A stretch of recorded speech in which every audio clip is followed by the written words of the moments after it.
Ikinatuwa ng Presidential Task Force on Media Security ang ulat na walang journalist ang napaslang sa ilalim ng administrasyon ni Pangulong Ferdinand R. Marcos Jr. nitong 2024 sa panayam ng Radyo Pilipinas. Sinabi ni PTOFMS Executive Director Jose Torres Jr. na ang pinakabagong report ng Committee to Protect Journalists ay resulta ng pagtutulungan ng iba't ibang sektor mula sa mga pulis, pamahalaan, civil society group at iba't ibang media organization at para patuloy na maprotektahan ang mga mamamahayag.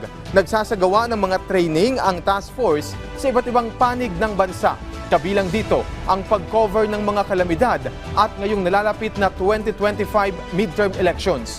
Bukod dito, minomonitor din ng PTOMS ang mga kaso ng pagpatay sa mga journalist para mapanagot ang mga nasa likod ng pagpaslang. Giit pa ni Torres, patuloy nilang isusulong ang mga hakbang ng gobyerno sa ilalim ni Pangulong Marcos para maprotektahan ang mga miyembro ng media. Napakaganda balita po yan at really we welcome yung ulat na yan, yung balita ng Committee to Protect Journalists dahil for so many years tayo po ay nasa listahan ng maraming napapaslang na media